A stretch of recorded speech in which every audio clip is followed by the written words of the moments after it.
Okay, the other question for leadership that we can look at reads, your ward in charge has been called to attend a 1-month workshop, and the area nursing officer has appointed you to act as a ward manager to be the ward leader and manage the ward affairs until when your ward in charge will be back. And question A is saying define the following terms, and A1 is saying define leadership, and A2 we define management.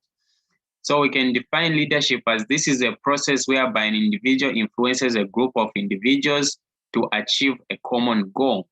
Then management, we can define it as this is a process of planning, organizing, leading, and controlling the work of the organizational members, and of using all available resources to reach the stated organizational goal. Then question B1 is saying outline 3 ways through which people become leaders. So when it comes to outlining 3 ways through which people become leaders, we can use the Buzz theory of leadership. And according to the Buzz theory of leadership, as this theory which talks about how people become leaders. The first one is the trait theory, which states that people are either born or not born with the qualities that predispose them to be successful in leadership roles. That is that certain inherent qualities such as personality as well as cognitive ability are what underlies effective leadership. So apart from that, you find that some personality trait may lead to people naturally being integrated into leadership roles. Apart from that, the other type of way through which people can become leaders is through the transformational or process leadership theory. This theory says that people can choose to become leaders and can learn leadership skills. This is the most widely acceptable theory today and mostly used. Apart from that, the other theory is the great events theory. So in terms of the great events theory, this states that a crisis or an important event may cause a person to rise to the occasion, which brings out extraordinary leadership qualities in an ordinary person. Question B2 is saying, discuss any 4 leadership styles that you are going to use. So when it comes to the leadership styles that we can talk about, we have a democratic leadership style. So in terms of democratic leadership style, this is where you encourage, or this one encourages team members to participate in the decision which need to be made. And it creates a form of shared leadership where each team member is invited to share their knowledge, experience, or opinion about a project or situation. Then apart from that, you'll find that in terms of leadership, democratic leadership in organization, it also involves redistribution of powers and authority between employees and managers to provide the employee involvement in decision making. Apart from that, it encourages employees to be a part of the decision making process, and also you can use this leadership style to encourage everyone participation as well as improving the staff morale.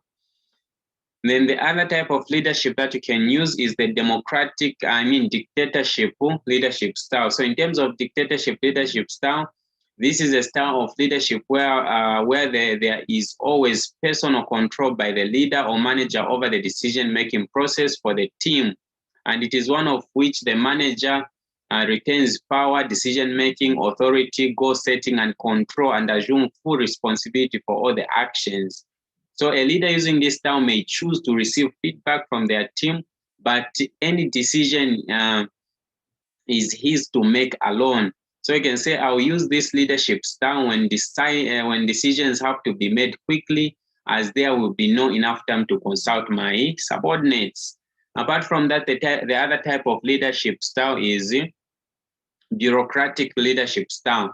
So bureaucratic leadership style is where the manager manages by the book. Everything is done according to the procedure or policy. So if it isn't covered in the book, the manager refers to the next level above him or her.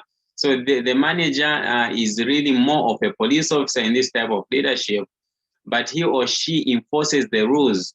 So bureaucratic leaders also tend to prefer rules, laws, or regulations that are rigid.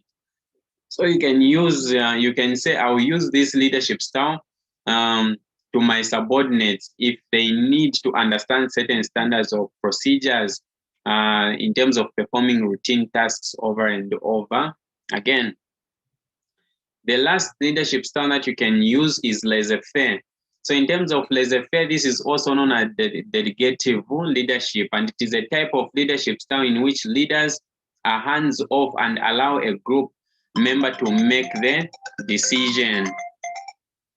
And apart from that, you find that the leader is only a figurehead in this type. He does not give any directive and is a free rein leader who does not lead but leaves the group entirely to itself. So the leader leaves workers without direction, supervision, or coordination. Such a leader allows maximum freedom to subordinates. And you can say, I'll use this leadership style when dealing with non-critical issues where my subordinates will have freedom to make their own decisions. Then those are some of the type of leadership style that you can use. Question C is saying, describe any 5 function of management that you are going to perform as a ward manager. So describe any 5 function of management that you are going to perform as a ward manager. So you can talk about functions such as planning function. So in terms of planning function, this is deciding in advance what to do, when to do it, and how to do it, and who to do it. So it can also be defined as the process of setting goals, developing strategies, and outlining tasks and schedules to accomplish the goal. So though planning, you can say I will be able to determine, through planning, I will be able to determine what needs to be done, who to do it, and when to do it. Then the next, the next function of management that you can talk about is organizing. So in terms of organizing, this is the process of identifying and grouping of the works to be performed, defining and delegating responsibilities and authority, as well as establishing relationships for the purpose of enabling people to work most efficiently. So it is simply getting prepared for action by arranging for required resources. And the function of organizing involves the determination of activities that need to be done, arranging for all required logistics or resources in order to reach the organization's goals. So through the function of organizing, you can say I will be able to arrange for what to use in the ward, for example, drugs or medical supplies. The third function that you can talk about is in terms of directing. And directing means giving instruction, guiding and counseling, motivating and leading the staff in the organization in doing work to achieve organization goals. So you can say this is, in other words, this is making other people work by giving them the plan and leaving them to do the work on their own. So directing involves delegation, supervision, coordination, motivation, as well as evaluation.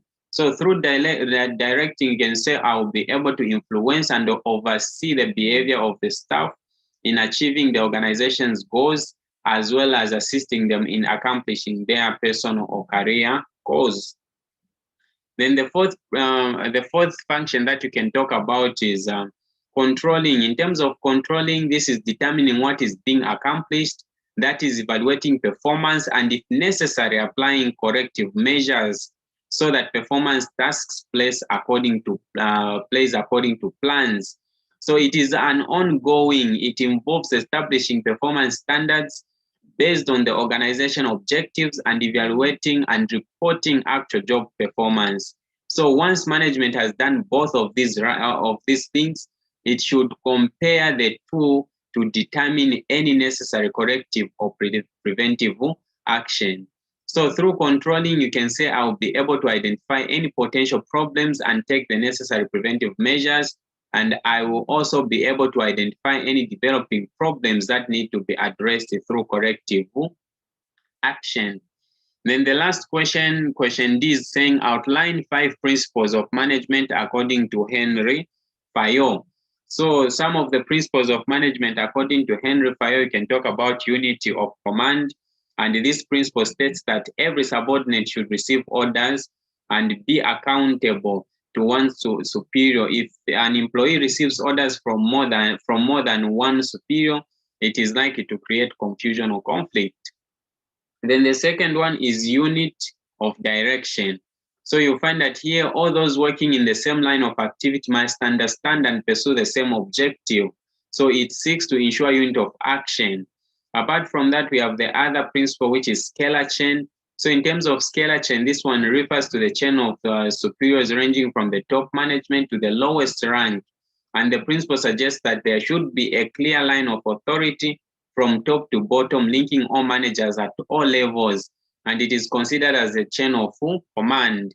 Apart from that, we have division of work, and this is the specialization of the workforce according to the skills of a person, creating specific personal and professional development within the labor force, and therefore increasing productivity.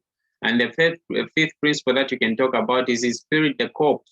And this is maintaining teamwork spirit, and teamwork spirit helps develop an atmosphere of mutual trust and understanding. So team increase productivity and effectiveness as well. So these are some of the principles that you can talk about, and this is how this question can be attempted.